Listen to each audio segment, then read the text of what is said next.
লীলাকারে বিশ্লেষণ।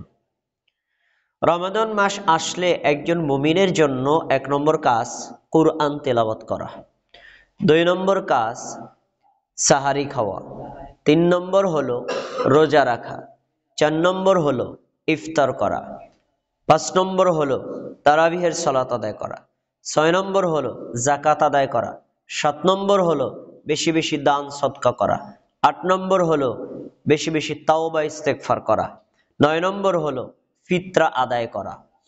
এই আমলগুলো যখন আপনি করে যাবেন তখনই আপনার জন্যই ঈদুল ফিতরের সালাত আদায় যদি আপনি করে যান, করার পর আপনি বাড়ির দিকে রওনা করেন, আল্লাহ রাব্বুল আলামিনের পক্ষ থেকেই আপনার জন্য ক্ষমা এবং অগণিত নেকির ঘোষণা।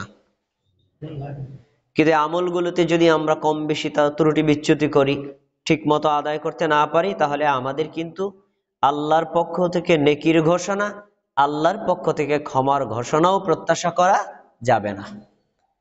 তা আসুন আমরা আজকে এক নজরে কোরআনের আলোকে, হাদিসের আলোকে এই আমলগুলো সম্পর্কে আল্লাহ এবং তার নবীর নির্দেশনা কি জেনে নেওয়ার চেষ্টা করি।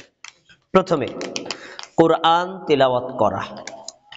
যেই আমলগুলো আপনাদের সামনে পেশ করেছি, গুরুত্বগত দিক থেকে সবগুলো আমল সমান না, কোনোটা ফরজ, কোনোটা সুন্নাত, কোনোটা মুস্তাহাব, কিন্তু আমলগুলো রমজান মাস হিসেবে সবটাই গুরুত্ব বহন করে। প্রথমে কোরআন তিলাওয়াত করা, এটি রমজান মাসের ১ নম্বর কর্মসূচি। আল্লাহ সুবহানাহু ওয়া তাআলা সূরা বাকারা ১৮৫ নম্বর আয়াতে কি বলেন? আয়াতটা আমরা সবাই জানি, শাহরু রমাদান আল্লাযী উনজিলা ফীহিল কুরআন। রমজান মাস এমন একটা মাস যেই মাসে কুরআন নাজিল করা হয়েছে। কেন নাজিল করেছেন আল্লাহ? হুদাল লিন্নাস, কোরআন দিয়ে মানুষকে আল্লাহ হেদায়েত দিবেন। ওয়াবাইয়িনাতিম মিনাল হুদা ওয়াল ফুরকান, এই কোরআনের মধ্যে কোনটা ভুল, কোনটা সঠিক, কোনটা করণীয়, কোনটা বরণীয়, কোনটা আল্লাহ পছন্দ করেন, কোনটা আল্লাহ অপছন্দ করেন, কোনটা হেদায়েত, কোনটা গোমরাহ, এটা স্পষ্ট করে বর্ণনা করবে, যার ফলে বান্দা আল্লাহর অপছন্দনীয় কর্মগুলোকে বর্জন করবে, পছন্দীয় কর্মগুলো সে সম্পাদন করবে। আচ্ছা, পরে কি বলছেন? ফামান শাহিদা মিনকুমুশ শাহরা ফালিয়াসুমহু, এই যেই মাসে আমি কোরআন নাজিল করলাম, এই মাস যদি তোমরা কেউ পাও, তোমাদের উচিত ওই মাসে রোজা রাখা। আয়াতটি থেকে আমরা একটা শিক্ষা পাই, আল্লাহ তাবারাকা ওয়া তাআলা কোরআন নাজিল করেছিলেন রমাদান মাসের মধ্যে। কিন্তু আমরা অনেক আলেমদের মুখে এই কথাটা শুনেছি না? রাসূল সাল্লাল্লাহু আলাইহি সাল্লামের নবুয়তি জীবনের 23টা বছরে বিভিন্ন অবস্থার প্রেক্ষিতে, বিভিন্ন ঘটনার প্রেক্ষিতে আল্লাহ তাআলা বিভিন্ন সূরা, আয়াত এভাবে নাজিল করতে করতে 23 বছরে পুরো কোরআন নাজিল করলেন। এইখানে যে বলা হলো আল্লাহ নাজিল করেছেন রমজান মাসের মধ্যে, তাহলে এই রমজান মাসে নাজিল করে বাকি 11 মাসে কি নাজিল করেন নাই? আসলে এই আয়াত দ্বারা উদ্দেশ্য হলো যে রমজান মাসের বাইরেও আল্লাহ কোরআন নাজিল করেছেন, কিন্তু এইটা উদ্দেশ্য বুঝাইছে সর্বপ্রথম আমি যে লাউহে মাহফুজ থেকে প্রথম আসমানে কোরআন নাজিল করেছিলাম, ওই মাসটা ছিল রমজান মাস। সর্বপ্রথম 5টা আয়াত সূরা আলাকের, এই আয়াতগুলো নিয়ে জিবরাইল যখন আমাদের নবীর কাছে এসেছিলেন, ওই মাসটা ছিল রমজান মাস, এবং যেই রাতে এসেছিলেন ওই রাতটা ছিল কদরের রাত। তার মানে আল্লাহ তাআলা কোরআন নাজিল করেছেন রমজান মাস দিয়ে, কোরআন নাজিল করেছেন কদরের রাত দিয়ে। এখানে আপনার একটা চেইন অফ কমন মনে রাখতে হবে। দেখেন তো আপনি এটা মনে রাখা যায় কিনা। আল্লাহ তাবারাকা ওয়া তাআলার নিকটে বছরে 354-55টা রাতের মধ্যে শ্রেষ্ঠ রাত হলো কদরের রাত। আল্লাহর নিকটে বছরের 12টা মাসের মধ্যে শ্রেষ্ঠ মাস হলো কি? রমাদান মাস। আল্লাহর নিকটে সকল নবী রাসূলদের মধ্যে সবচেয়ে শ্রেষ্ঠ নবী রাসূল কে? মুহাম্মদ সাল্লাল্লাহু আলাইহি ওয়াসাল্লাম। আল্লাহর নিকটে অন্যান্য উম্মতদের নিকটে সবচেয়ে শ্রেষ্ঠ উম্মত কারা? উম্মতে মুহাম্মাদি। এখন সবকিছুর ক্ষেত্রে আল্লাহ তাআলা একটা চেইন অফ কমন রক্ষা করেছেন। আবার অনুরূপভাবে যত আসমানি কিতাব আল্লাহ তাআলা নাজিল করেছেন, সকল আসমানি কিতাবের মধ্যে শ্রেষ্ঠতম মৌলিক মূল কিতাব কি? কোরআন। দেখেন সব কিছুর সাথে একটা সম্পর্ক আছে। সর্বশ্রেষ্ঠ কিতাব আল্লাহ নাজিল করেছেন সর্বশ্রেষ্ঠ নবী মুহাম্মদ সাল্লাল্লাহু আলাইহি ওয়াসাল্লামের উপর, সর্বশ্রেষ্ঠ কিতাব আল্লাহ নাজিল করেছেন সর্বশ্রেষ্ঠ উম্মত মুহাম্মদ সাল্লাল্লাহু আলাইহি ওয়াসাল্লামের উম্মতের উপর, সর্বশ্রেষ্ঠ কিতাব আল্লাহ নাজিল করেছেন সর্বশ্রেষ্ঠ মাস রমাদান মাসের মধ্যে, সর্বশ্রেষ্ঠ কিতাব আল্লাহ তাআলা নাজিল করেছেন বছরের শ্রেষ্ঠ রাত কদরের রাতে। দেখেন সব কিছুর শ্রেষ্ঠত্বের সাথে কুরআন জড়িত আছে না নাই? আজকে যদি আপনি নিজেকে শ্রেষ্ঠ উম্মত বলে দাবি করতে চান, শ্রেষ্ঠ মুসলিম বলে দাবি করতে চান, আপনাকে কোরআন তেলাওয়াত করতে হবে, কোরআন বুঝতে হবে, কোরআন আমল করতে হবে, তবেই আপনি শ্রেষ্ঠ উম্মত বলে গণ্য হবেন।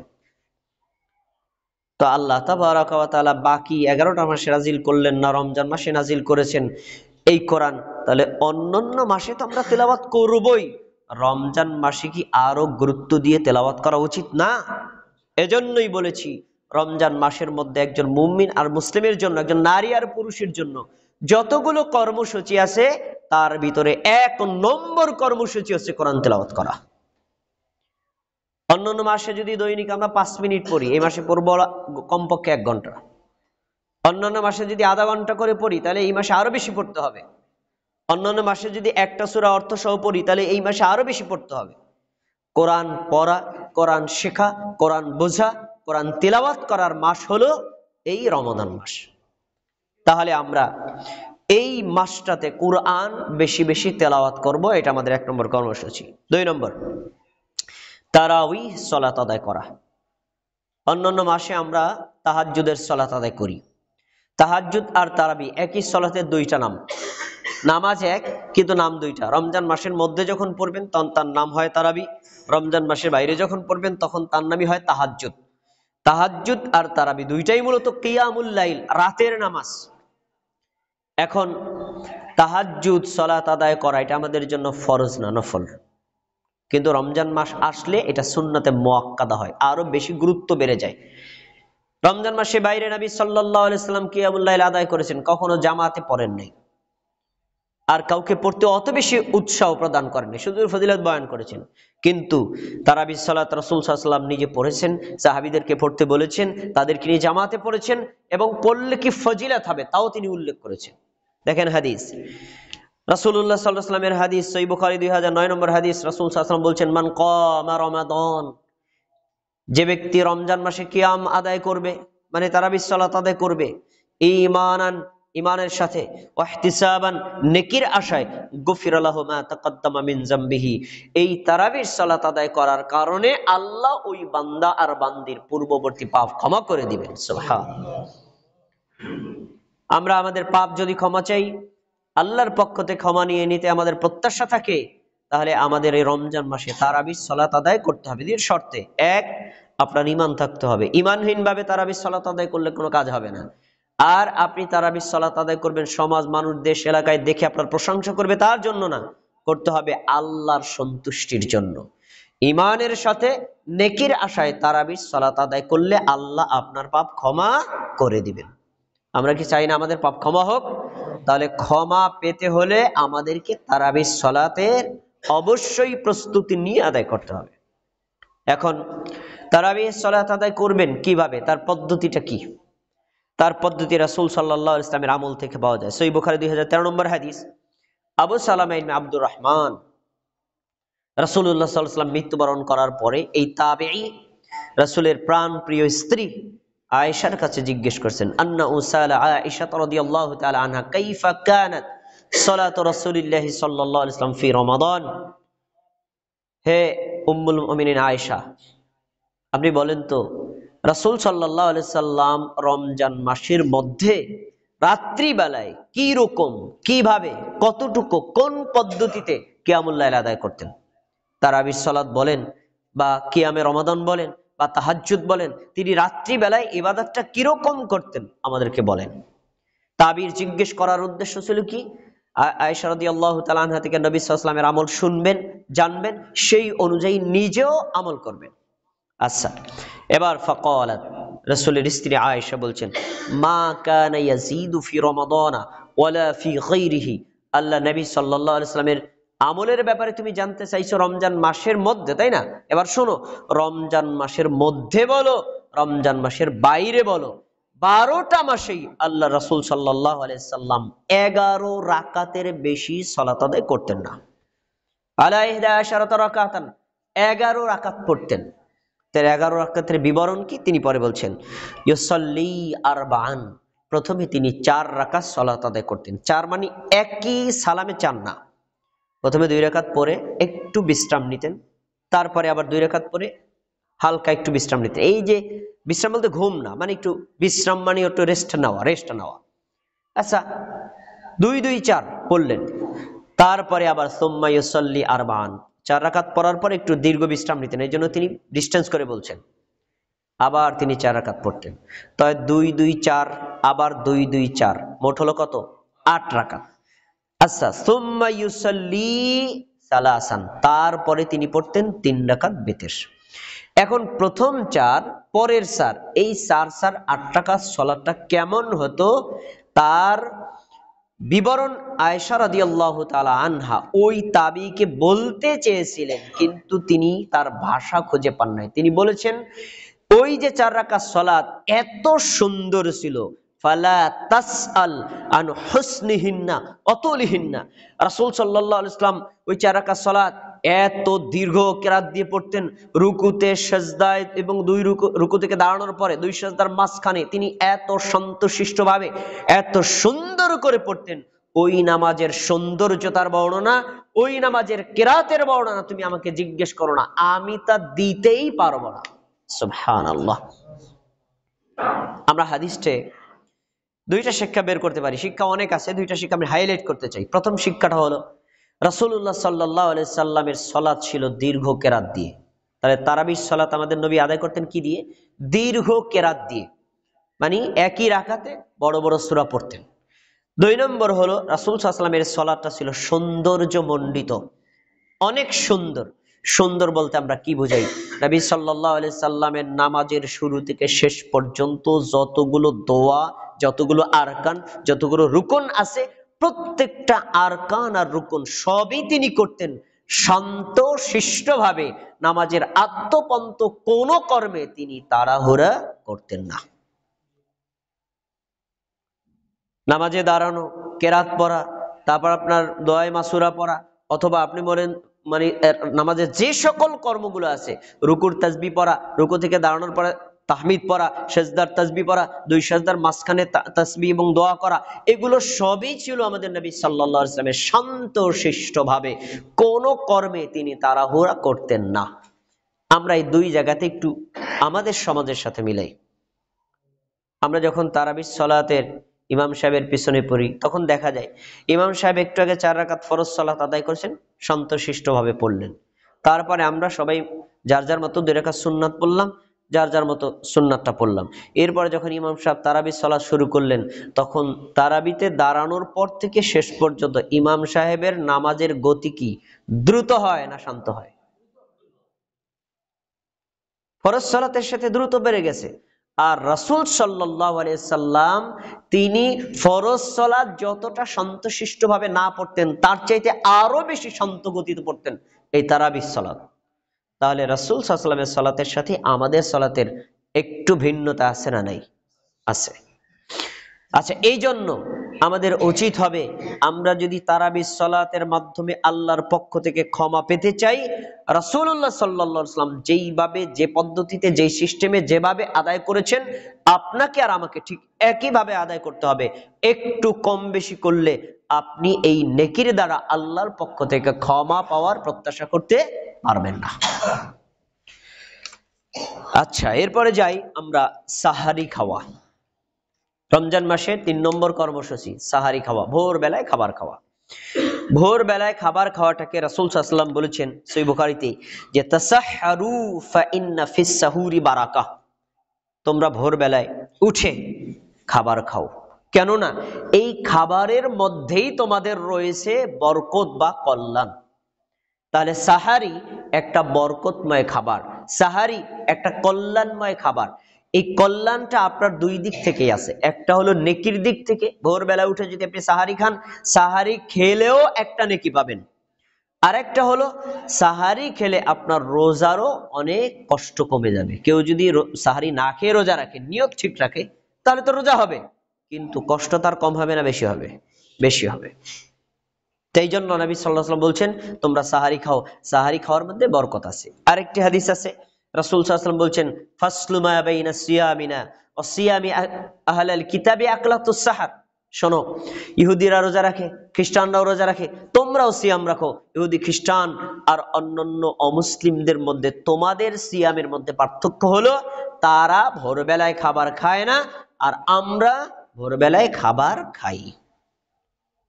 তাহলে অমুসলিমদের মধ্যে আর মুসলিমদের মধ্যে ইবাদতকে পার্থক্য করতে গেলে আপনাকে ভোরবেলায় খাবার খেতে হবে। ওজর বশত কেউ যদি টেন না পায়, তাহলে ভোরবেলা না খেয়েও যদি সে নিয়ত করে, তার রোজা হয়ে যাবে। কিন্তু ইচ্ছাকৃতভাবে ভোরবেলায় সাহারি খাওয়া বর্জন করা উচিত না। যদি করেন তাহলে এটা ইহুদি খ্রিস্টানদের মতো রোজা হয়ে যাবে। আচ্ছা, এবার আরেকটি আমল আমাদের সমাজে প্রচলিত নাই, কিন্তু আমরা করলে করতে পারি। সেটা হলো ভোরবেলায় আমরা যখন ঘুম থেকে অনেক সময় ঘুমিয়ে যাই, তারাবি পড়ে ভোরবেলায় টের পাই না, তখন আমাদের সমাজের মসজিদগুলোতে দেখা যায় ভোরবেলায় সাহারি খাওয়ার জন্য লোকদেরকে ডেকে উঠায়। কিন্তু রাসূল সাল্লাল্লাহু আলাইহি ওয়াসাল্লাম এবং সাহাবীদের জামানায় নিয়ম ছিল ভোরবেলায় সাহারি খাওয়ার জন্য, জাগরণ করার জন্য তারা আজান দিতেন। এখন আপনারা বলবেন, যদি আজান দেয় আমরা কেমনে বুঝবো এটা কি ফজরের আজান না সাহারির আজান? বুঝবো কিভাবে? পার্থক্য আছে। ফজরের আজানের মধ্যে আস-সালাতু খায়রুম মিনান নাওম এই শব্দ থাকবে, আর সাহারির আজানের মধ্যে এই শব্দ নাই। এই শব্দ দুইটা বুঝবেন যে এই শব্দ থাকলে সেটা ফজরের আজান, আর না থাকলে সাহারির জন্য আজান। এই আজানটা কে দিবেন তাও বর্ণনা আছে, সহিহ বুখারী হাদিস নাম্বার 621। রাসূল সাল্লাল্লাহু আলাইহি ওয়াসাল্লাম বলেছেন লা ইয়ামনা আন্না আহাদাকুম আযানু বিলালিন মিন সুহুরি। শোনো, বেলাল যখন আজান দেয় তোমরা সাহারি খাওয়া বন্ধ করবা না। কেউ খেতে থাকলে খেতে থাকবা, কেন? তিনি কিন্তু ফজরের আজান দেন না। ফা ইন্নাহু ইউআযযিনু বিল্লাইলিন, বেলাল রাত্রে বেলায় আজান দেন লিয়ারজিয়া কাইমাকুম, যারা তারাবি সালাত আদায় করতেছে, তাহাজ্জুদ সালাত আদায় করতেছে, কিয়ামুল লাইল করতেছে, তাদেরকে স্মরণ করিয়ে দেওয়ার জন্য, এই সাহারি খাওয়ার সময় হয়েছে, এখন নামাজ বন্ধ করে সাহারি খাও।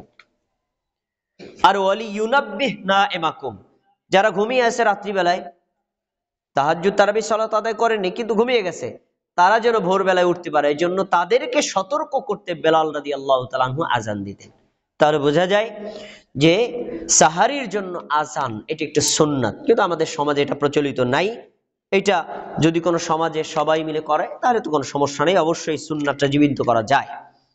এটি একটি সুন্নতি আমল। এবার আসুন রমজান মাসের ৪র্থ নম্বর আমল, এটি ফরজ, রোজা রাখা। এটা প্রাপ্তবয়স্ক সুস্থ সবল প্রত্যেকটি নারী পুরুষের জন্য এই রোজা রাখা হলো ফরজ। কোন ওজরেই আপনি এই ফরজ বর্জন করতে পারবেন না। শুধু মেয়েদের জন্য একটা ওজর আছে, তারা যদি হায়েজ অবস্থায় থাকে আর নেফাস অবস্থায় থাকে আল্লাহ তাদের ছাড় দিয়েছেন, এছাড়া ছাড় পাওয়ার কোনো সুযোগ নেই। দেখেন আল্লাহ তাআলা সূরাতুল বাকারা 183 নম্বর আয়াতে বলেন, ইয়া আইয়ুহাল্লাযীনা আমানু, হে মুমিনগণ, কুতিবা আলাইকুমুস সিয়াম, তোমাদের জন্য রোজা ফরজ করা হয়েছে। তাহলে রোজা ফরজ করেছেন কোন আলেম না, কোন হুজুর না, কোন মুফতি মাওলানা না, স্বয়ং আল্লাহ ফরজ করেছেন, আল্লাহর কৃত ফরজ। তোমাদের জন্য রোজা ফরজ করা হলো। কিভাবে ফরজ করছেন? আলাল্লাযীনা মিন ক্বাবলিকুম, আরে তোমাদের উপর ওইভাবেই ফরজ করা হয়েছে যেভাবে পূর্ববর্তীদের উপর ফরজ করা হয়েছিল। পূর্ববর্তী কারা ছিল? আমাদের পূর্বে যে সকল নবীরা ছিলেন, আমাদের পূর্বে যারা উম্মত ছিলেন, আল্লাহ তাআলা প্রত্যেক উম্মতের জন্য, প্রত্যেক নবী রাসূলদের জন্যই রোজার বিধান করেছিলেন। কিন্তু একটু ভিন্নতা আছে, অন্যান্য নবীদের জন্য ছিল বিভিন্ন সময়, আর আমাদেরকে আল্লাহ তাআলা ফরজ করেছেন একটানা 1 মাসের জন্য। এই হলো পার্থক্য। তাহলে আল্লাহ রাব্বুল আলামিন আমাদের জন্য রোজা ফরজ করেছেন, আমরা কোরআনের আয়াত থেকে পেলাম। অন্যান্য নবীদের উপর এবং উম্মতের উপর ফরজ ছিল, সেটাও আমরা জানতে পারলাম। ফলাফলটা কি? রোজা রাখলে কি হবে? রোজা রাখলে উপকারিতা কি? আল্লাহ এখানে একটা উপকারিতার কথা বলেছেন, লাআল্লাকুম তাত্তাকুন, তোমরা যদি রোজা রাখো এই রোজার মাধ্যমে আশা করা যায় তোমরা আল্লাহকে ভয় করতে পারবে। একজন বান্দার পক্ষ থেকে, বান্দির পক্ষ থেকে আল্লাহর জন্য যত ধরনের ইবাদত আছে, তার ভিতরে একটা আত্মিক ইবাদত হলো আল্লাহকে ভয় করা। আল্লাহকে ভয়ের বাস্তব প্রশিক্ষণ শিক্ষা নেওয়া যায় এই রোজা থেকে। এবার আমরা আসি বাস্তব কিভাবে প্রশিক্ষণ নেই। আমরা রোজা রাখি, রোজা রাখার ক্ষেত্রে আমাদের ক্ষুধা লাগে, দিনের বেলায় পানি পান করতে মনে চায়, বা অন্য কোনো ভালো খাবার দেখলে সেটা খেতে মনে চায়। আমার ঘরে এই ধরনের খাবার আছেও, কিন্তু ঘরে কোনো মানুষ নাই, আমি একা ঘরের মধ্যে, কেউ দেখে না, তারপরেও কি আমরা দিনের বেলায় খাবার খাই, পানি পান করি? আমার যে খাবারটার প্রতি লোভ জেগেছে সেটা কি গ্রহণ করি? কেন করি না? কারণ আমি জানি যে এলাকার কেউ না দেখুক, মানুষ কেউ না দেখুক, অন্য কেউ না দেখুক, অন্য কেউ না জানুক, অবশ্যই আল্লাহ জানেন, অবশ্যই আল্লাহ দেখেন। ওই আল্লাহ জানেন, আল্লাহ দেখেন, আল্লাহর ভয়ে যে আমরা পানি পান করি না, খাবার গ্রহণ করি না, এটাই হলো আল্লাহকে ভয় করার শ্রেষ্ঠ নমুনা। আর এই নমুনার শিক্ষা পায় একজন মুমিন এই রোজার মাধ্যমে। এজন্য আল্লাহ বলছেন লাআল্লাকুম তাত্তাকুন, আশা করা যায় রোজা রাখলে তোমরা আল্লাহকে ভয় করা শিখবে। রোজা রাখলে ফজিলত কি? সহিহ বুখারীর হাদিসে রাসূল সাল্লাল্লাহু আলাইহি ওয়াসাল্লাম বলছেন, মান সামা রমাদান, যেই ব্যক্তি রোজা রাখে ঈমানান, ঈমানের সাথে, ওয়াহতিসাবান, নেকির আশায়, গুফির লাহু মা তাকাদ্দামা মিন যামবিহি, নেকির আশায় ঈমানের সাথে রোজা রাখলে আল্লাহ তার পাপগুলো ক্ষমা করে দিবেন। সুবহানাল্লাহ। তাহলে এই হাদিস থেকে আমরা পেলাম রমজান মাসে রোজা আল্লাহ ফরজ করেছেন। রোজা যদি আমরা রাখি, আমরা আল্লাহকে ভয় করা শিখবো। রোজা যদি আমরা রাখি, আল্লাহ আমাদের পাপগুলো ক্ষমা করে দিবেন। রোজার অনেক ফজিলত আছে। আর একটা হাদিস বলছি আপনাকে, হাদিসটা আপনারা মূল সাবস্টেন্সটা সবাই জানেন। আল্লাহ তাবারাকা ওয়া তাআলা বলেন যে কুল্লু আমালি ইবনে আদম লাহু, আদম সন্তান, আমরা তো সবাই আদম সন্তান, যত আমল করে সব আমলগুলো তার নিজের জন্য, সব আমলগুলো তার নিজের জন্য, ইল্লা সিয়াম, তবে একটা আমল আছে, এই আমলটা স্পেশাল শুধু আমার জন্য। তো নামাজ কার জন্য? নামাজও আল্লাহর জন্য। যাকাত কার জন্য? আল্লাহর জন্য। দান কার জন্য? আল্লাহর জন্য। এগুলো আল্লাহর জন্য, কিন্তু এই রোজাটাকে আল্লাহ শুধু স্পেশাল নিজের জন্য ঘোষণা করেছেন, ইল্লা সিয়াম, এই রোজাটা শুধু আমার জন্য, ফাইন্নাহু লি, এটা আমার জন্য, ওয়া আনা আজজি বিহ, আর এই রোজার পুরস্কার আমি আল্লাহ নিজেই প্রদান করব। সুবহানাল্লাহ। তাহলে বোঝা যাচ্ছে আপনি যদি রোজা রাখেন, রোজার পুরস্কার আল্লাহ তাবারাকা ওয়া তাআলা তার নিজ হাত দিয়ে প্রদান করবেন। আর রোজা ব্যতীত আপনি নামাজ, হজ, যাকাত, দান, সাদাকা, অন্যান্য যে সকল আমলগুলো করেন, ওই আমলেরও পুরস্কার আল্লাহ দিবেন, কিন্তু তার নিজ হাত দিয়ে দিবেন না, ফেরেশতাদের মাধ্যমে দিবেন। এখন আমরা সাধারণত এভাবে বুঝি যে এই চন্দ্রপুর ইউনিয়ন বা চিকন্দি ইউনিয়ন পরিষদের চেয়ারম্যান যদি আমাকে বলে যে আপনাকে পুরস্কার দেওয়া হবে, পুরস্কার আকৃতি কতটুকু হতে পারে? আর আমাদের দেশের প্রধানমন্ত্রী যদি ঘোষণা করে যে আমি তাকে পুরস্কার দেবো, তাহলে এই আকৃতিটা, পুরস্কারের মানটা কি একটু বড় হবে না ছোট হবে? অবশ্যই বড় হবে। আল্লাহ রাব্বুল আলামিন নামাজের নেকি ফেরেশতাদের মাধ্যমে দিবেন, আপনার যাকাতের নেকি ফেরেশতাদের মাধ্যমে দিবেন, আপনি যতটুকু আমল করেছেন ততটুকু পাবেন। কিন্তু আল্লাহ রাব্বুল আলামিন সিয়ামের ব্যাপারে নির্ধারিত কোনো আমল ঘোষণা, নেকি ঘোষণা করেন নাই। এটা বলেছেন এই ইবাদতটা স্পেশাল আমার জন্য, এর পুরস্কার আমি আল্লাহ নিজে দিব। আল্লাহ যদি দেন, নেকির পরিমাণ কম হবে না বেশি হবে? কত বেশি? আল্লাহু আ'লাম, আল্লাহ ছাড়া আমরা কেউ জানি না। তাহলে এরকম শ্রেষ্ঠ নেকি নেওয়ার অফুরন্ত সুযোগ হলো রোজা রাখার মাধ্যমে। তাই রমজান মাসে আমাদের বড় একটি কর্মসূচি হবে রমজান মাসে রোজাকে রাখা। আমরা এই ব্যাপারে পূর্ব থেকে পরিকল্পিতভাবে আমল শুরু করব, যাতে একটা রোজাও আমাদের কখনো ছুটে না যায়। 5 নম্বর আমল হচ্ছে ইফতার খাওয়া বা ইফতার অন্যজনকে খাওয়ানো। সূর্য যখন পশ্চিম দিকে অস্ত যাবে, সূর্য ডুবে যাওয়ার সাথে সাথে একজন মুমিন ইফতার করবে, এটাই হলো সঠিক সুন্নাহ। রাসূল সাল্লাল্লাহু আলাইহি ওয়াসাল্লাম বলেছেন, মান ফাত্তারা সাইমান কানা লাহু মিসলু আজরিহি গায়রা আন্নাহু লা ইয়ানকুসু মিন আজরি সাইমি শাইআ। কেউ যদি কোনো রোজাদারকে ইফতার করায়, আমি রোজা রেখেছি, আপনি আমাকে ইফতার করালেন, আপনি রোজা রেখেছেন, আমি আপনাকে ইফতার করালাম, সেটা পানি দিয়ে হতে পারে, দুধ দিয়ে হতে পারে, খেজুর দিয়ে হতে পারে, অন্য কোনো খাবার দিয়ে হতে পারে। যদি কেউ আর এক রোজাদারকে ইফতার করায়, রাসূল সাল্লাল্লাহু আলাইহি ওয়াসাল্লাম বলেছেন, যেই লোকটা সারা দিন রোজা রেখে যতটুকু নেকি অর্জন করলো, ইফতার করানেওয়ালা লোকটাকে আল্লাহ সেই পরিমাণ নেকি দিয়ে দিবেন। এ হাদিসের ব্যাপারে অনেক মা বোন ভুল বোঝেন, তাদেরকে একটু বুঝিয়ে বলা দরকার। আমি রোজা রেখেছি, আপনি আমাকে ইফতার করালেন, আমি সারাদিন রোজা রেখে যে নেকি পেয়েছি, আপনি আমার সব নেকি নিয়ে গেলেন, তা আমার নেকি গেল কোথায়? এই জন্য অনেক মা বোন কারো বাড়িতে ইফতারও করতে চায় না, আমার নাকি তুমি নিয়ে যাবা, সারাদিন কষ্ট করলাম। শোনেন, আল্লাহ তাআলা হলেন নেকির ভান্ডারের মালিক, তার ভান্ডারে নেকির কোনো অভাব নেই। এই জন্য নবী সাল্লাল্লাহু আলাইহি ওয়াসাল্লাম পরের অংশে বলে দিচ্ছেন, লা ইয়ানকুসু মিন আজরিস সাইমি শাইআ। আরে রোজাদারকে ইফতার করানোর মাধ্যমে যে ব্যক্তি ইফতার করাইলো, সে সম্পূর্ণ নেকি নিলেও রোজাদারের নেকি এক চুল পরিমাণও কমবে না। আল্লাহ তাকেও দিবেন, একেও দিবেন। এজন্য আমরা আমাদের সাধ্যমতো কোনো মুমিন মুসলিম ভাই যারা আছেন, বোন যারা আছেন, তাদেরকে সাধ্যমতো ইফতার করানোর চেষ্টা করব, যাতে আমরা নিজেও আমরা রোজার নেকি অর্জন করতে পারি, আবার ইফতার করানোর মাধ্যমেও নেকি নিতে পারি। ইফতার কখন করতে হবে? ইফতার করতে হবে সূর্য অস্ত যাওয়ার সাথে সাথে। ইফতারের সাথে আকাশ অন্ধকার হওয়ার কোনো সম্পর্ক নাই, ইফতারের সাথে আজানের কোনো সম্পর্ক নাই, ইফতারের সাথে আপনি একদম পুরা অন্ধকার হতে হবে এমন কোনো শর্ত নাই। ইফতারে শুধু একটাই শর্ত, রাসূল সাল্লাল্লাহু আলাইহি ওয়াসাল্লাম বলছেন, ইযা গরাবাতিশ শামসু আফতারা সাইম। সূর্য যখন ডুবে গেল, রোজাদার ইফতার করবে। কিন্তু আমরা বাংলাদেশে যারা ইফতার করি, তারা ইসলামী ফাউন্ডেশনের ক্যালেন্ডারকে ফলো করে করি। এক মাস ব্যাপী তারা রোজার সাহারি এবং ইফতারের ক্যালেন্ডার ঘোষণা করেন। সেখানে নিচে লেখা থাকে বিশেষ দ্রষ্টব্য। বিশেষ দ্রষ্টব্য কি? সতর্কতার জন্য সূর্যাস্তের 3 মিনিট পরে ইফতারের সময় নির্ধারণ করা হলো।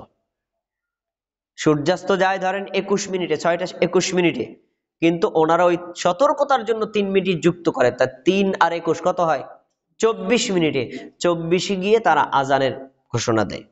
এই যে 3 মিনিট ওয়েট করা হয়, অপেক্ষা করা হয়, এটা ইসলামী শরীয়তে জায়েজ নাই। সূর্য অস্ত যাওয়ার সাথে সাথেই ইফতার করতে হবে, এটাই সুন্নাত। এখন বলবেন, ভাই 3 মিনিটে কি হইব? 12 ঘন্টা থাকতে পারছি, 3 মিনিটে কি মরে যাবো নাকি? আর 3 মিনিট না ভাই, আরো যদি 1 ঘন্টা পরেও খান, আপনি মরবেন না, এটা সত্য। কিন্তু আপনি এমন একটা বড় কল্যাণ থেকে বঞ্চিত হবেন, যা আরো 5 দিন রোজা রেখে অর্জন করতে পারবেন না। কি জাতীয় কল্যাণ থেকে মানুষ বঞ্চিত হয় যদি ইফতার দেরি করে। রাসূল সাল্লাল্লাহু আলাইহি ওয়াসাল্লাম বলেন, লা ইয়াজালুন নাসু বিখাইরিন মা আজ্জালুন ফিতরা।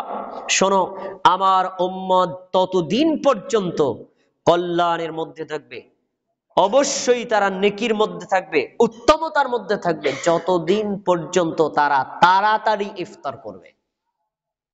এই তাড়াতাড়ির মিনিং কি? সূর্য ডোবার আগেই না, সূর্য ডোবার সাথে সাথেই, আর দেরি করা যাবে না, এই তাড়াতাড়ি অর্থ। তাহলে হাদিস থেকে বোঝা গেল, যদি কেউ দেরি করে ইফতার করে, উম্মতে মুহাম্মাদির অকল্যাণ হয়, আর যদি তাড়াতাড়ি ইফতার করে, সমগ্র মুসলিম জাতির কল্যাণ হয়। আমলটা ছোট, কিন্তু তার প্রভাব অনেক বেশি। আরেকটি খুব গুরুত্বপূর্ণ হাদিস, রাসূল সাল্লাল্লাহু আলাইহি ওয়াসাল্লাম বলেন, লা ইয়াজালুদ দীনু যাহিরান মা আজ্জালুন নাসুল ফিতরা লিআন্নাল ইয়াহুদা ওয়ান নাসারা ইউআখিরুনা। শোনো, এই মানুষেরা যতদিন পর্যন্ত তাড়াতাড়ি ইফতার করবে, ততদিন পর্যন্ত পৃথিবীতে যত ধর্ম আছে, ইহুদি, খ্রিস্টান, বৌদ্ধ, হিন্দু, অগ্নিপূজার যত ধর্ম আছে, সব ধর্মের উপর ইসলাম ধর্মের ক্ষমতা, প্রভাব আরো বেশি থাকবে, ইসলামের উজ্জ্বলতা বাড়বে, ইসলামের মান মর্যাদা থাকবে, যতদিন তারা তাড়াতাড়ি ইফতার করবে। তাহলে তাড়াতাড়ি ইফতার করলে ইসলামের মর্যাদা বাড়ানো হয়, অন্যান্য ধর্মের উপর ইসলামটাকে অগ্রাধিকার দেওয়া হয়। এরপরে তিনি একটা কারণ উল্লেখ করেছেন, লিআন্নাল ইয়াহুদা ওয়ান নাসারা, ইহুদি জাতি তারা রোজা রাখে, তারাও ইফতার করে, তবে তারা করে দেরি করে। খ্রিস্টান জাতি তারাও রোজা রাখে, তারাও ইফতার করে, তারা করে দেরি করে। এখন তোমরাও যদি দেরি করে করো তাহলে তোমার ইফতার ইহুদির ইফতার এক হয়ে গেল, তোমার ইফতার খ্রিস্টানের ইফতার এক হয়ে গেল। আর তুমি যদি তাড়াতাড়ি করো তোমার ইফতার মুমিন মুসলমানদের সাথে মিলে গেল। তাই সূর্য অস্ত যাওয়ার সাথে সাথে ইফতার করতে হবে। এ বিষয়ে অবহেলা আছে বেশি আমাদের মা বোনদের। আমার মা ইফতারের পূর্বে রান্না বান্না ইফতারের সবকিছু রেডি করতেন। তো রান্নাঘর গুছগাছ করা, ঝাড়ু মোছা দেওয়া সব রেডি। মা আজান দিয়ে ফেলছে, ইফতার করবেন না। আরে বেটা চুপ থাক, 5 মিনিট আর কি হইবে, কেবল তো আজান দিল। তো এরপরে মা গুছগাছ করতে করতে আজানেরও আরো 5-7 মিনিট পরে ইফতার করতেন। আরে ভাই, বেশি দেরি করে ইফতার করার মধ্যে কোনো কল্যাণ আর নেকি নাই, বরং তাড়াতাড়ি ইফতার করার মধ্যেই কল্যাণ আছে। তাই ইফতারের পারফেক্ট সময়টা জেনে আপনি যথাসময়ে ইফতারের আগেই প্রস্তুতি নিয়ে ইফতারকে সামনে রেখে বসবেন, এটা একটা সুন্নাত। তাহলে আমরা রমজান উপলক্ষে যতগুলো আমল পেলাম তার ভিতরে 5ম নাম্বার হলো ইফতার নিজে করা, অন্য মুসলিমকে ইফতার করানো। এবার 6 নম্বর আমল, রমজান মাসে বেশি বেশি দান করা। ভাই, দান সারা বছরই করতে হয়, তবে রমজান মাসে দানের পরিমাণটা কি বাড়বে না কমবে? বাড়বে। কিন্তু আমরা এই ক্ষেত্রে যথেষ্ট কার্পণ্যতা করি। রাসূল সাল্লাল্লাহু আলাইহি ওয়াসাল্লামের একটা হাদিস দেখেন, তাহলে আপনি বুঝতে পারবেন নবী সাল্লাল্লাহু আলাইহি ওয়াসাল্লামের সুন্নাতটা কি। আন্না ইবনে আব্বাসিন ক্বালা কানা নবী সাল্লাল্লাহু আলাইহি ওয়াসাল্লাম আজওয়াদান নাস বিল খাইর। রাসূলের সাহাবী তার চাচাতো ভাই আব্দুল্লাহ ইবনে আব্বাস রাদিয়াল্লাহু তাআলা আনহু বলছেন, পৃথিবীতে যত মানুষ আছে তার ভিতরে সবচেয়ে বেশি দানশীল ছিলেন মুহাম্মদ সাল্লাল্লাহু আলাইহি ওয়াসাল্লাম। তিনি সবচেয়ে বেশি দানশীল ছিলেন। দান করা এটা নবীর গুণ, দান করা এটা রাসূলের গুণ। এরপরে তিনি বলছেন, ওয়া কানা আজওয়াতু মা ইয়াকুনু ফি রমাদান হিনা ইয়ালকাহু জিবরিল।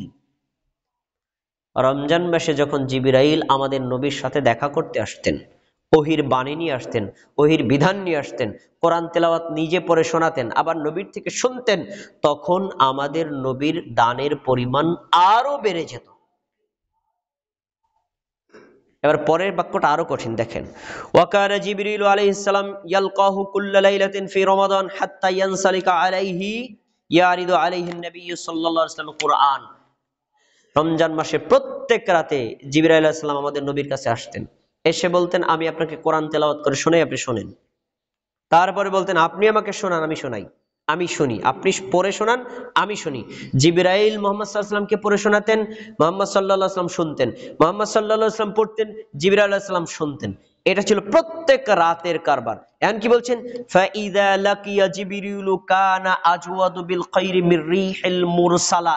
যেই বাক্য আব্দুল্লাহ ইবনে আব্বাস আমাদের নবীর ব্যাপারে বলেছেন, পৃথিবীর অন্য কোন ব্যক্তির ক্ষেত্রে এরকম ব্যবহার করা যাবে না। দেখেন কি বলছেন, প্রত্যেক রাতে জিবরাইল যখন দেখা করতেন আমাদের নবীর দানের পরিমাণ তীব্র বাতাসের চাইতে বেশি বেড়ে যেত। সুবহানাল্লাহ, তুফানের গতির চাইতে দানের মান বেড়ে যেত। আমরা যদি এই হাদিসকে টাকা দিয়ে ব্যাখ্যা করি তাহলে এভাবে বললে একেবারে খারাপ হবে না। রমজান মাসের বাইরে যদি একদিনে আপনি 1 টাকা দান করেন, তাহলে রমজান মাসের একদিন আপনার দান করা উচিত কমপক্ষে 1 লক্ষ টাকা। রমজান মাসের বাইরে যদি একদিনে 1 টাকা দান করে, রমজান মাসে দান করা উচিত 1 লক্ষ টাকা। তাহলে হয়তো এই হাদিসের সাথে কিছুটা সামঞ্জস্য হতে পারে। আমরা এতটা করতে না পারি, কিন্তু তারপরেও তো রমজানের বাইরে সাথে রমজানের ভিতরে কি আমাদের দানের পরিমাণ বেশি বাড়ানো যায় না? অবশ্যই উচিত, কিন্তু এটা পরিকল্পিতভাবে বাড়াতে হবে। আপনি এই যে আজকে জুমার সালাত আদায় করতে এসেছেন, সাধারণত আমরা জুমার সালাত আদায় করতে আসলে কেউ হয়তো 10 টাকা 20 টাকা দান করে না। পরিকল্পিতভাবে দান করবেন যে আমি প্রত্যেক জুমায় কমপক্ষে 50 টাকা করে আল্লাহর ঘরে দিব, প্রত্যেক জুমায় আমি 100 টাকা করে দিব। এভাবে যদি আমি 100 টাকা করে দেই, 4 জুমায় দিলে আমার আল্লাহর ঘরে 400 টাকা জমা হলো। এখন যদি আপনি রমজানের বাইরে আপনি 50 টাকা করে দেন, রমজানের ভিতরে আপনি পরিকল্পনা বাড়ায় নেন, আমি রমজান মাসের মধ্যে যে কয়টা জুমা আছে, এই জুমাতে আমি আগের মাসে দিতাম হলো 50 টাকা করে, এই জুমাতে আমি দিব 200 টাকা করে, আমি দেব 100 টাকা করে। এইভাবে পরিকল্পিতভাবে দানের পরিমাণ বাড়াতে হবে।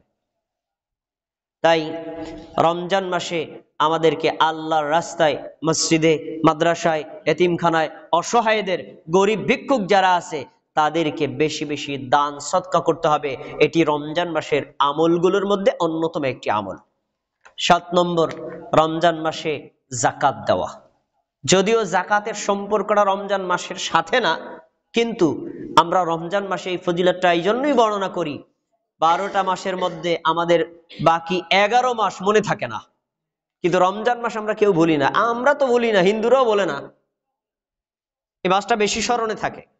তাই আমাদেরকে, যারা আমরা যাকাত যাদের উপর ফরজ হয়েছে, তাদের উচিত এই রমজান মাসটাকে যাকাত হিসেবে নির্ধারণ করা। এখানে একটা কথা আপনাদেরকে বলে রাখি যে আপনারা যদি এই বছরে জানুয়ারিতে যাকাত দেন, পরের বছরে আবার গিয়ে জানুয়ারিতে যাকাত দেন, এইভাবে যাকাত আদায় করলে কিন্তু যাকাত হবে না। কারণ এই যাকাতের সম্পর্ক, রোজার সম্পর্ক, ইসলামের যাবতীয় ইবাদতের সম্পর্কটা কিন্তু এই আরবি মাসের সাথে, ইংরেজি মাসের সাথেও না, বাংলা মাসের সাথেও না। তাই আপনাকে এই বিষয়টা মনে রাখতে হবে যে আমি আরবি মাস যদি হিসাব করতে চাই, অন্যান্য মাস আমার মনে থাকে না, কিন্তু রমজান মাসটা মনে থাকে। এই জন্য রমজান মাসটাকে যাকাতের জন্য নির্ধারণ করলে আবার পরের বছর রমজান আসলে আপনার মনে পড়বে গত বছর দিয়েছি বা দিতে হবে। 1 2 নম্বর হলো, আমরা জানি যে রমজান মাসের বাইরে দান করলে যে নেকি হয়, রমজান মাসের মধ্যে দান করলে কি একটু নেকি বেশি হয় না কম হয়? বেশি হয়। যদিও আমাদের দেশে অনেকে বলে যে 70 গুণ বেশি, কিন্তু এই হাদিসটা বিশুদ্ধ না। 70 গুণ কথা না, আল্লাহ নেকি বেশি দেন, কত আল্লাহ ভালো জানেন। এজন্য আমরা যাকাত আদায় করার জন্য এই মাসটাকে নির্ধারণ করতে পারি। আল্লাহ তাআলা বলেছেন ওয়াকিমুস সালাত, তোমরা সালাত কায়েম করো, ওয়া আতুজ যাকাত, তোমরা যাকাত আদায় করো, ওয়ারকাউ মা'আর রাকিঈন, রুকুকারীদের সাথে রুকু করো। এই আয়াতে সূরা বাকারা 43 নম্বর আয়াতে আল্লাহ নির্দেশ করেছেন তোমরা যাকাত আদায় করো। তাহলে যাকাত আদায় করা ফরজ। আমাদের সমাজে অনেক মানুষ আছেন যাকাত তার উপর ফরজ হয়েছে কিন্তু তারা আদায় করেন না। তাদের জন্য একটা হাদিস আমি এখান থেকে পেশ করছি। রাসূল সাল্লাল্লাহু আলাইহি ওয়াসাল্লাম বলছেন, মান আতাহুল্লাহু মালান ফালাম ইউআদ্দি যাকাতাহ, আল্লাহ যাকে যাকাত আদায় করার মতো নেসাব পরিমাণ সম্পদ দিয়েছেন, কিন্তু লোকটা যাকাত আদায় করলো না, যাকাত না দেওয়ার কারণে এই অনাদায়ী যাকাত এবং যাকাতের সম্পদ দুইটা একত্রে, 1 লক্ষ টাকা আমার ব্যাংকে ছিল, গত রমজান থেকে এই রমজান পর্যন্ত আমার 2500 টাকা যাকাত এসেছে, আমি যাকাত না দেওয়ার কারণে ওই 2500 আর মূল যে টাকা, মোট 1 লক্ষ টাকাকে আল্লাহ কি করবেন? মুসিলালাহু ইয়াউমাল কিয়ামাতি সুজাআন আকরা, আল্লাহ তাআলা এই টাকাটাকে একটা বিষধর সাপে রূপান্তরিত করবেন। আর এতটাই বিষধর যে এই সাপের মাথায় থাকবে 2টা তিলক, মানে বিষের তীব্রতায় 2টা তিলক থাকবে। কি করবে? এই সাপ কিয়ামতের দিন তাকে দংশন করবে। দংশন করবে কোন জায়গায়? ইয়াখুযু বিলিহিজামাইহি, 2 গালের মাঝখানে। ভাই 2 গালের মাঝখানে কি থাকে? মুখ। মুখের উপর সে দংশন করবে। দংশন করবে তখন আপনি ভাববেন এই সাপটা আমার কামড় দেখে লিখে আমি আবার কি অপরাধ করছি? তখন সাপ আপনারে বলবে, আপনি কেন কামড় দিচ্ছে বলবে, শুনুন, বলবেন কি? সুম্মা ইয়াকুলু আনা মালুকা আনা কানজুকা, আমি তোর সেই ব্যাংকে রাখা 1 লক্ষ টাকা যেই টাকার তুই যাকাত আদায় করিসনি। তাহলে এই হাদিস প্রমাণ করে যারা যাকাত দেয় না, গরিবের হক গরিবের কাছে ফেরত দেয় না, কিয়ামতের দিন আল্লাহ রাব্বুল আলামিন এই যাকাতহীন মুমিন আর মুসলমানকে এভাবে সাপ দিয়ে দংশন করাবেন। তাই আমাদের উচিত হবে যার সম্পদে যাকাত ফরজ হয়েছে এই যাকাতগুলো আদায় করে দেওয়া। স্পেশাল যদি আমরা রমজান মাসে দেই তাহলে অনেকটাই ভালো। এবার আমাদের জন্য রমজান মাসে 8 নম্বর আমল হচ্ছে ইতিকাফ করা। ইতিকাফ শব্দের অর্থ হলো আটক থাকা, আবদ্ধ থাকা। আল্লাহ সুবহানাহু ওয়া তাআলা ইসলাম ধর্মের মধ্যে বৈরাগ্যবাদকে হারাম করেছেন। আপনি সংসার, টাকা পয়সা, ইনকাম, ব্যবসা বাণিজ্য সবকিছু বন্ধ করে দিয়ে জঙ্গলের মধ্যে যায় আল্লাহ আল্লাহ জিকির করবেন, এটা ইসলাম ধর্মের সমর্থন করে না। কি? আপনার দুনিয়াবি কাজও চলবে, আপনার সংসার পরিবারও চলবে, আবার আল্লাহর ইবাদতও হবে। তবে সারাটা জীবনের মধ্যে আল্লাহ তাআলা বছরে মাত্র 10টা রাত আর দিন আপনার জন্য বলেছেন যদি চাও এই 10টা রাত আর দিন তোমরা একটু একান্ত নিবৃত্তে থেকে আল্লাহর ইবাদত করতে পারো। আর একান্ত নিবৃত্তি থেকে ইবাদতটার নামই হলো ইতিকাফ। রমজানের শেষ 10টা রাত এবং দিনে নবী সাল্লাল্লাহু আলাইহি ওয়াসাল্লাম তার সারা জীবন আল্লাহর ঘর মসজিদে ইতিকাফ করেছেন। এমনকি মৃত্যুর আগের বছরেও তিনি রমজান মাসে মসজিদে ইতিকাফ করতেন। ইতিকাফ একটি সুন্নতি আমল, তাই আমাদের রমজান মাসে এই সুন্নতে মুআক্কাদা আমলটাকে সম্পাদন করার পূর্ব পরিকল্পনা নিয়ে করতে হবে। আপনার যদি কোনো কাজকর্ম থাকে 20 রমজানের মধ্যে সব কাজকর্ম সেরে ফেলবেন। আপনার যদি কেনাকাটা অন্য কোনো কর্ম থাকে 20 রমজানের আগে সব সেরে ফেলবেন, যেন শেষ 10টা রাত আর দিনে আল্লাহর ঘরে থেকে একান্তভাবে আল্লাহর নিকটে আপনি আল্লাহর কাছে থেকে গিয়ে ইবাদত করতে পারেন। এটা ইসলামী শরীয়তের একটি গুরুত্বপূর্ণ সুন্নাত আমল। রাসূল সাল্লাল্লাহু আলাইহি ওয়াসাল্লামের স্ত্রী আয়েশা রাদিয়াল্লাহু তাআলা আনহা বলেন, ইদা দাখালাল আশরু আহিয়াল লাইলা ওয়া আইকাযা আহলাহু ওয়া জাদ্দা ওয়া শাদ্দাল মিজার। নবী সাল্লাল্লাহু আলাইহি ওয়াসাল্লামের অভ্যাস ছিল রমজান মাসের শেষ 10টা রাত আসলে, মানে 20তম রাত চলে গেলে 21তম রাত যখন আসতো, তখন নবী সাল্লাল্লাহু আলাইহি ওয়াসাল্লাম শেষ 10টা রাতে সারা রাত ইবাদত করতেন, নিজে করতেন, নিজের পরিবার সন্তান স্ত্রী তাদেরকে জাগিয়ে দিতেন। এমনকি ইবাদতের পূর্ব প্রস্তুতির জন্য নিজের লুঙ্গিটাকে শক্ত করে বেঁধে নিতেন। সুবহানাল্লাহ।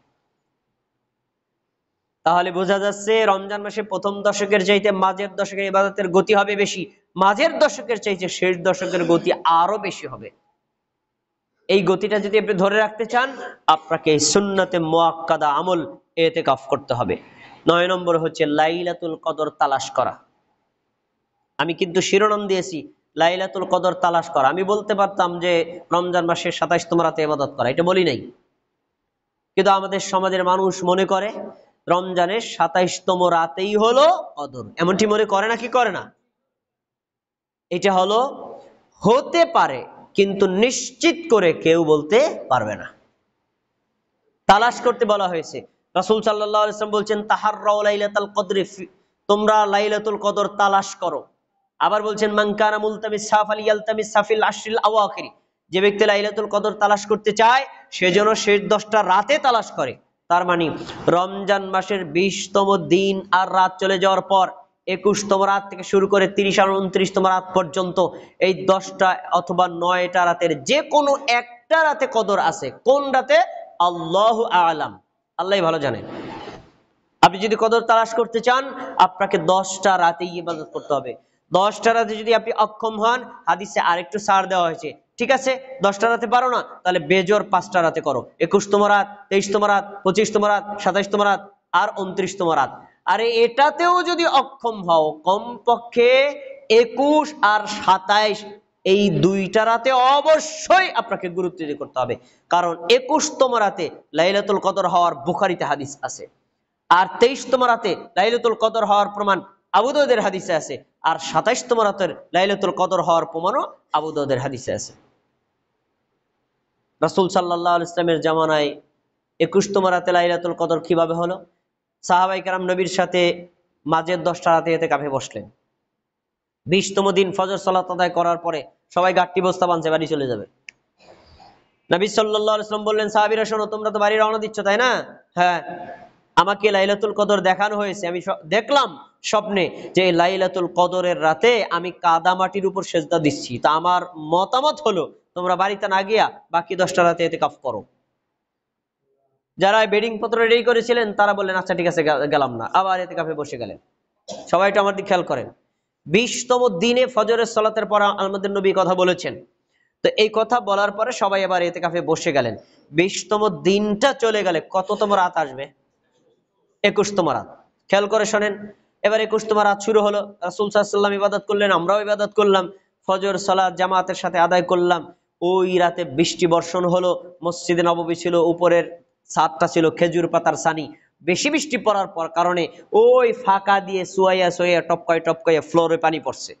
ফ্লোরে পানি পড়ার কারণে নিচে কাদা হয়ে গেছে। আমাদের নবী সেজদা দিলেন, সেজদা দেওয়ার পরে সালাম ফিরে আমাদের দিকে ফিরছেন। আমি নিজে দেখলাম আমাদের নবীর কপালে কাদামাটি জড়াই আছে। এবার একটু বুঝে থাকলে বলেন, নবীজি বললেন তোমরা যারা ইতিকাফ করতে বসেছিল কেউ যায়ও না, আমাকে লাইলাতুল কদর দেখানো হয়েছে। আমি সেই রাতে আমি সেজদা দিলাম কাদামাটির উপরে। রাসূল সাল্লাল্লাহু আলাইহি সাল্লামের সাহাবী বলছেন 21তম রাত চলে গেল, আমরা ইবাদত করলাম, নবী যখন ফজর সালাত আদায় করলেন তখন তার কপালে কাদামাটি দেখলাম। তাহলে সেই বছরে কদর ছিল কততম রাতে? নবীর জমানায় 21তম রাতে লাইলাতুল কদর হয়েছে, আর আমরা মনে করছি না 27তম রাতে, আগেও না পরেও না। এই জন্য মসজিদের ইমাম সাহেব নাইম বাবিকে বলে রাখে, সেক্রেটারি সাহেব, ইমাম সাহেব আগেই বলে রাখি 27তম রাতে কিন্তু ইফতার আমি দেবো, মানে কদর ওই রাতে ঢুকছে।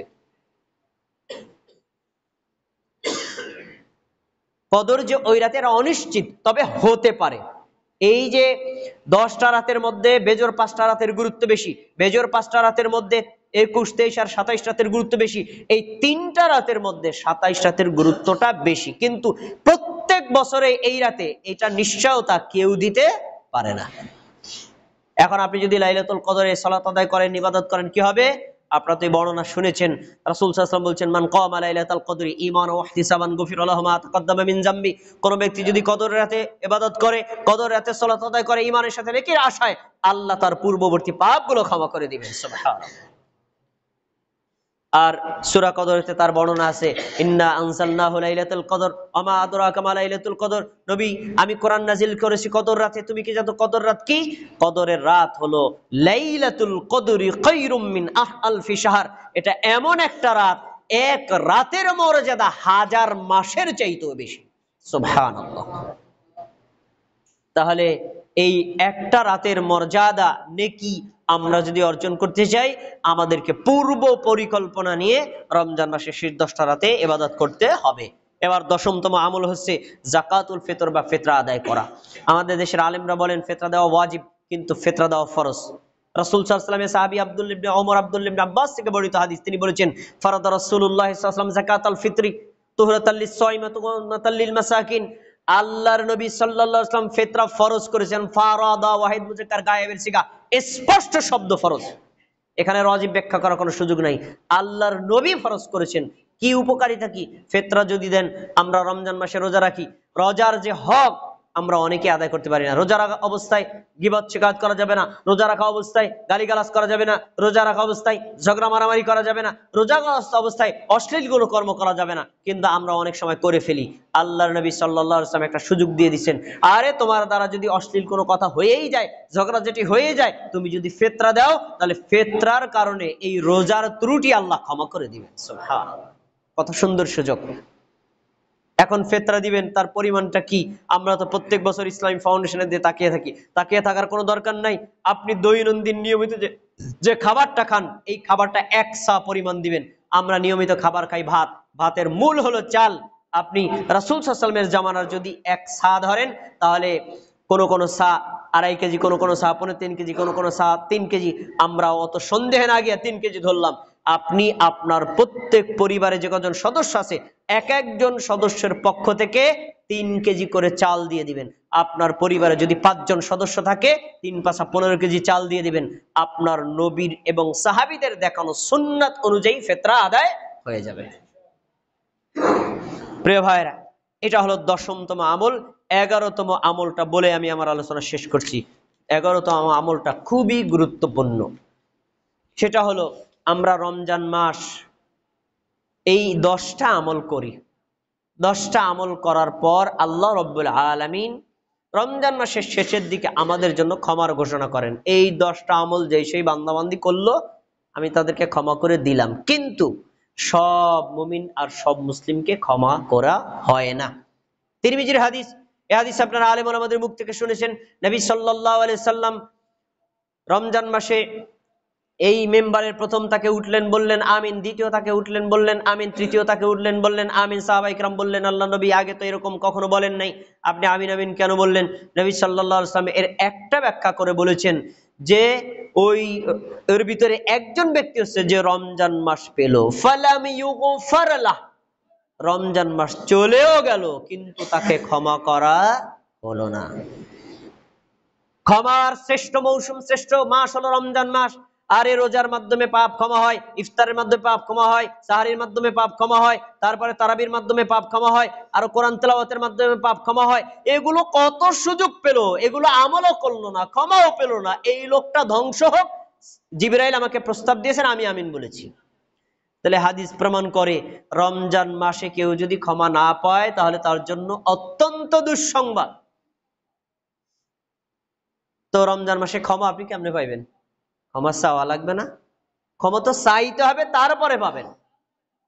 তাই রমজান মাসের প্রথম থেকে শুরু করে শেষ পর্যন্ত প্রত্যেক মুমিন মুসলিমের একটা দায়িত্ব হচ্ছে আল্লাহর নিকটে নিজের পাপের জন্য তাওবা ইস্তেগফার করা।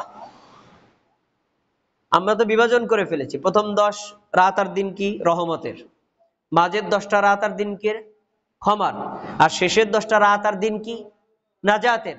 কিন্তু আসলে এটা সঠিক নয়।